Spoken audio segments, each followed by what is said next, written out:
Hello, in this video we're going to be talking about the electron transport chain and chemiosmosis. Let's not waste any of your time. Let's get right to it.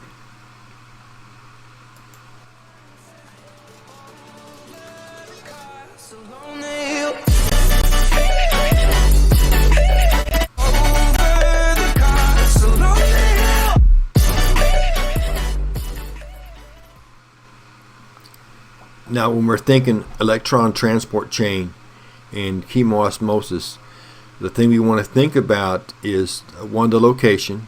It's on that membrane, as we looked at in the earlier video, on the far side. Glycolysis started in the cytoplasm at the top or above the mitochondria. If you're looking down upon it like at a map, it'd be on the north end of the picture. And now we've moved all the way through the middle, and now we're on the far side, more the southern end, if you're looking at it like a map, on that membrane. But you can see the components. We're talking proteins. Okay, these are going to be pumps like we've talked about in the plasma membrane during active and passive transport, and these are going to be active transport. And because if we think in active transport, we want to remind ourselves that means that one, ATP is involved, okay, but also two is that we're moving elements, okay, hydrogen in this case, against the concentration gradient. We're going to be moving it to an area where we have a whole bunch. We're going to be moving some into an area where they have a whole bunch. So that's the idea of active transport. So keep that in mind. But it's the idea of all of these H's that have been dropped off, okay, by the electron carriers are now going to be moving, processing through, with the idea of generating ATP molecules. And when we get to chemiosmosis, as we talk about, that has a special protein pump. ATP synthase is what it's called, which means making ATP. But we're going to see where the NADHs drop off their H's, where the FADHs drop off their H's, and the role that water plays, and then of course our pump at the end.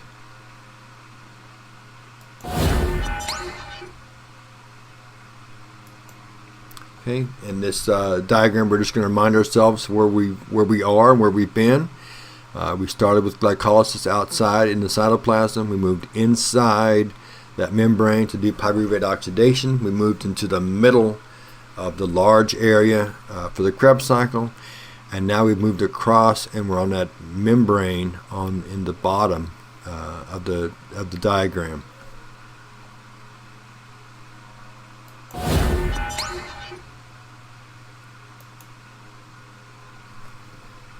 Okay, so electron transport chain and chemiosmosis. Again, it's in the membrane, and it's a series of proteins that are going to process these H's with the idea of making ATP. Okay, and each pump that we're going to be looking at, has that protein gradient. In other words, the H's, once they've removed their E's. Hydrogen only has it's got a ATM mass of 1, so it's only got that protein, got that electron, and so all it's going to be that protein. But each protein is going to transfer electrons to the next carrier. In other words, moving it down the assembly line. But we'll look at that. Electrons end up on oxygen. Okay, oxygen is reduced to form water. But we're going to showcase all of that stuff in the next slide.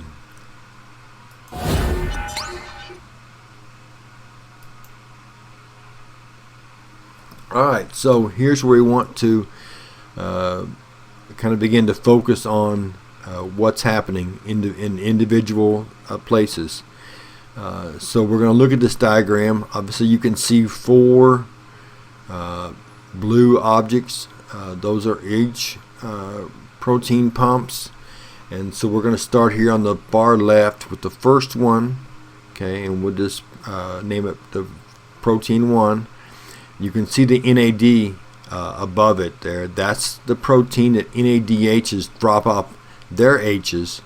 Okay, it's a specialized pump, as we've seen through all of this talk about proteins in the membrane, specialized, and NADs, H's have their own particular spot, and they drop theirs off, nobody else does. Okay, the FADHs, okay, their H's run through the second protein.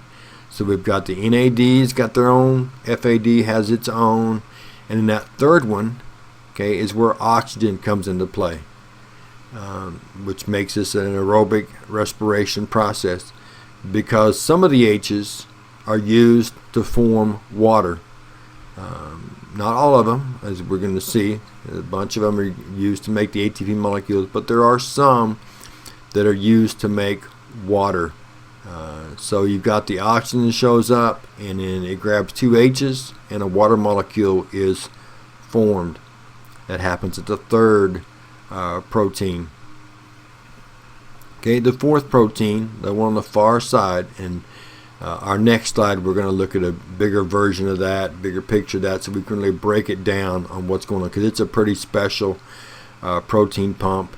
But essentially what happens is that the H's from the NADs, the H's from the FADs, and then the H's that aren't used to make water, they all move through their pumps, and then they parallel down to, process down to the ATP synthase. So they're essentially, they're inside that inner membrane, they move across the membrane, now they're in that outer section, basically right up against the plasma membrane edge of the mitochondria, and they'll move down, and then they'll re-enter the inner membrane area, going back through the specialized pump called ATP synthase.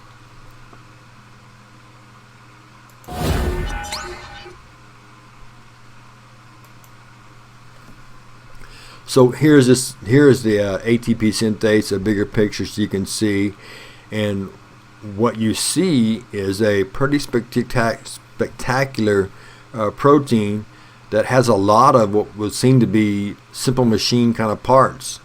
The other thing that this brings to mind, and when we looked at these complex, even though they're super small, I mean, this is one part of the membrane of the mitochondria, which the mitochondria is microscopic, and so one little bit part of that would be super small. But anyway, when we looked at flagella, we also looked at an object that seemed to have several simple machine parts in order to make it work. But you can see here in this ATP synthase, the rotor at the bottom. Again, you can kind of see a wheel and axle thing going on, and what looks to be the microphone coming out the side, but that's not what that is. But anyway, you can see the working part, the rotation at the bottom, the rotation of the stem or the stalk, and all this stuff happening. But essentially what happens is that the ATP molecule, the H's move through, okay, and when that does, it causes the machine to crank, and the energy is generated to be able to stick that third phosphate onto the ADP to make ATP.